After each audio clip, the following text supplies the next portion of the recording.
అందరికీ నమస్కారం. నేను మీ Haripriya. Welcome to my channel. ఇవాల్టి వీడియోలో కార్తీక మాసంలో అతి ముఖ్యమైనటువంటి క్షీరాబ్ది ద్వాదశి రోజున తులసి పూజ ఎలా చేయాలి, ఏమి నైవేద్యాలు పెట్టాలి, ఉసిరి దీపాలు ఎన్ని పెట్టాలి, ఉపవాసం ఎలా ఉండాలి అనే చాలా విషయాల గురించి ఇవాల్టి వీడియోలో చాలా డీటెయిల్డ్గా తెలుసుకుందాం.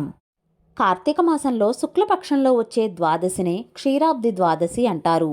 అమృతం కోసం దేవతలు క్షీరసాగరాన్ని మదించిన పర్వదినం. క్షీరాబ్ది ద్వాదశికి పావన ద్వాదశి, చిలుకు ద్వాదశి, యోగీశ్వర ద్వాదశి అనే పేర్లు కూడా ఉన్నాయి. పుణ్యప్రదమైనది కాబట్టే పావన ద్వాదశి అని, ఈ శుభదినం రోజునే క్షీరసాగరాన్ని చిలికారు కాబట్టి చిలుకు ద్వాదశి అని, యోగులు మునులు తమ చాతుర్మాస దీక్షను విరమించే పర్వదినం కాబట్టే, పవిత్రమైన తిథి కాబట్టే యోగీశ్వర ద్వాదశి అని అంటారు. ఆషాఢశుద్ధ ఏకాదశి నాడు యోగ నిద్రలోకి వెళ్ళిన శ్రీ మహావిష్ణువు కార్తీక శుద్ధ ఏకాదశి నాడు మేల్కుంటారు. మరునాడు క్షీరాబ్ది ద్వాదశి నాడు శ్రీహరి లక్ష్మీ సమేతుడై బ్రహ్మాది దేవతలతో బృందావనానికి వస్తాడు. కాబట్టి ఆ రోజున బృందావన ద్వాదశిగా కూడా పిలుస్తూ ఉంటారు. అయితే క్షీరాబ్ది ద్వాదశికి మనకు ఈ 2025 సంవత్సరంలో నవంబర్ 2వ తేదీ ఆదివారం రోజు వచ్చింది. ఈ క్షీరాబ్ది ద్వాదశి రోజున తులసమ్మ తల్లికి శ్రీ మహావిష్ణువుకు వివాహం జరిపించి పూజను నిర్వహిస్తారు. ఇలా బృందావనంలో తులసి ఉంటే లక్ష్మీ సమేతంగా శ్రీమన్నారాయణుడు దర్శనమిస్తూ ఉంటారు. లక్ష్మిని తులసి చెట్టుగా, విష్ణుమూర్తిగా భావించి ఈ క్షీరాబ్ది ద్వాదశి పూజ చేసుకుంటారు. అయితే ఈ పూజను ఎక్కడ చెయ్యాలి, ఎలా చెయ్యాలి, ఎప్పుడు చెయ్యాలో తెలుసుకుందాం. ముందుగా మనం ఎక్కడైతే పూజ చేయాలి అనుకుంటామో అక్కడ పసుపుతో అలికి పిండి ముగ్గులు పెట్టి పసుపు కుంకుమలతో అందంగా అలంకరించుకోవాలి. ఆ తర్వాత ఒక పీటను ఏర్పాటు చేసుకుని తులసి కోట పెట్టుకోవాలి.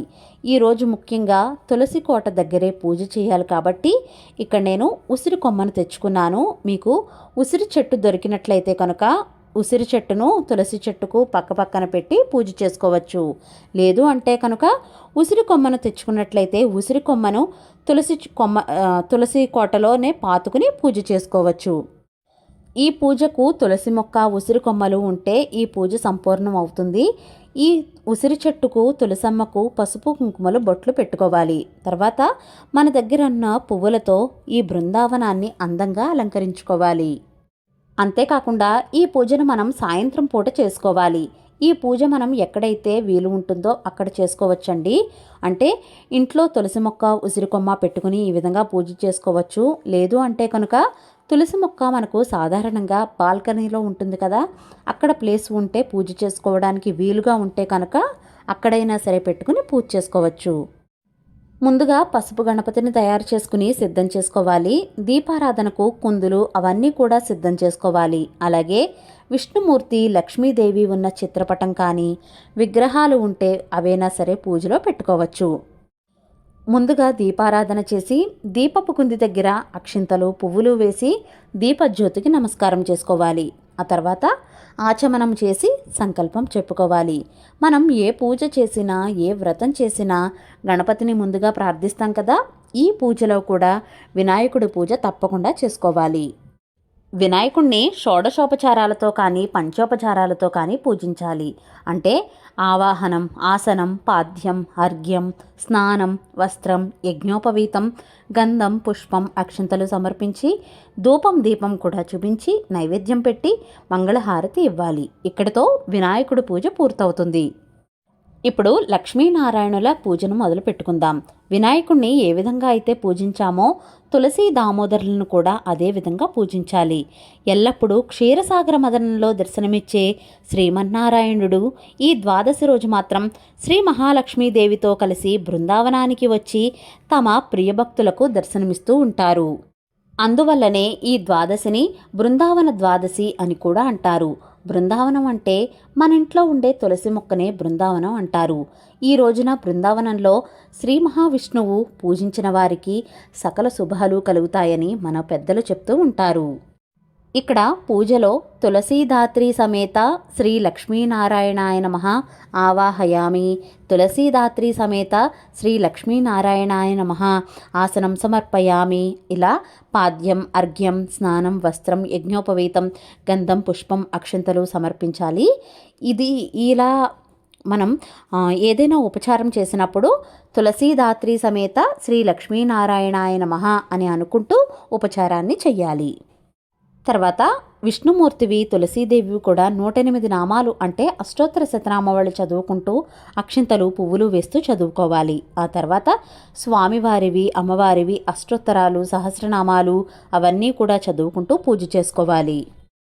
అయితే ఈరోజు దీపాలు ఎక్కువగా పెట్టుకుంటూ ఉంటారు కదా, ఉసిరి దీపాలు, మామూలు దీపాలు ఎక్కువగా పెట్టుకుంటూ అయితే ఉంటారు. అయితే ఎన్ని దీపాలు పెట్టుకోవాలి అంటే కనుక ఉసిరి దీపాలు అయితే 1 దీపం నుండి 9 దీపాల వరకు ఇలా ఎన్నైనా సరే ఉసిరి దీపాలు పెట్టుకోవచ్చు. మిగిలిన దీపాలు 9 దీపాల నుండి 51 దీపాల వరకు ఎన్నైనా సరే పెట్టుకోవచ్చు. ఎన్ని దీపాలు పెట్టుకున్నా సరే బేసి సంఖ్యలో వచ్చేలా పెట్టుకోవాలి. ఉసిరికాయలపైన చెక్కు తీసి అయినా పెట్టుకోవచ్చు, లేదా పైన పెచ్చు ఉంచేసి అయినా సరే దీపాన్ని పెట్టుకోవచ్చు. తర్వాత మిగిలిన దీపాలను కూడా వెలిగించడం కోసం అన్నీ సిద్ధం చేసుకుని వత్తులు, నూనె అవన్నీ కూడా వేసుకుని సిద్ధం చేసుకోవాలి. ఉసిరికాయలకు, మామూలు దీపాలకు గంధం, కుంకుమ బొట్లు పెట్టుకుని అందంగా అలంకారం చేసుకోవాలి.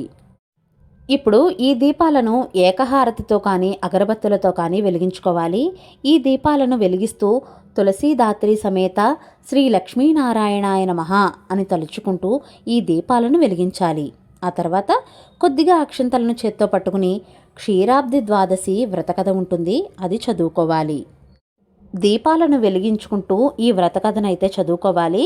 కథ చదవడం పూర్తయిన తర్వాత అక్షంతలను కళ్ళకద్దుకుని స్వామి మీద వేసి మిగిలిన అక్షంతలను మనపై వేసుకోవాలి. తర్వాత ధూపం, దీపం కూడా చూపించి ఈరోజు నైవేద్యంగా తప్పకుండా అటుకులను నైవేద్యంగా పెట్టాలి. అటుకులు బెల్లంతో పాటుగా కొబ్బరికాయ, అరటిపళ్ళు, వడపప్పు, చలివిడి, పానకం ఇలా ఏవైనా సరే నైవేద్యంగా సమర్పించవచ్చు. ఆ తర్వాత మంగళహారతిని కూడా సమర్పించాలి. ఆ తర్వాత కొద్దిగా అక్షింతలు, పువ్వులు తీసుకుని మంత్రపుష్పం చెప్పుకుని ఆత్మ ప్రదక్షిణ కూడా చేసి ఆ స్వామి మీద అక్షింతలు, పువ్వులు వెయ్యాలి. ఆ తర్వాత మనసారా దండం పెట్టుకోవాలి. ఇంతటితో క్షీరాబ్ది ద్వాదశి పూజ పూర్తవుతుంది.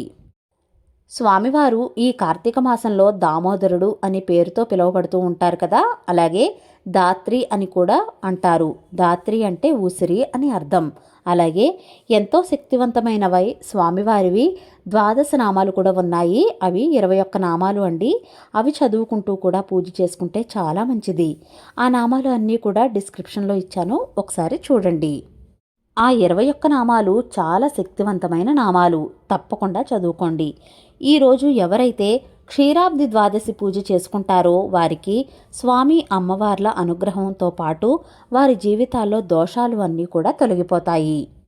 అలాగే అనేక రెట్ల పుణ్యఫలం లభిస్తుంది. మరణానంతరం విష్ణుమూర్తి సాయుధ్యం లభిస్తుందని పురాణాల ద్వారా తెలుస్తోంది. తప్పకుండా భక్తి శ్రద్ధలతో ఈ క్షీరాబ్ది ద్వాదశి రోజున ఆ స్వామి అమ్మవార్లను తప్పకుండా పూజించండి. ఆ లక్ష్మీనారాయణుల కరుణ, కృపా కటాక్షాలు మనందరి మీద ఉండాలని మనస్ఫూర్తిగా కోరుకుంటున్నాను. ఇవాల్టి వీడియో మీకు నచ్చిందా? నచ్చినట్లయితే please like, share, subscribe to my channel. మరో సరికొత్త వీడియోతో మళ్ళీ కలుస్తాను. నేను మీ Haripriya. Thank you for watching.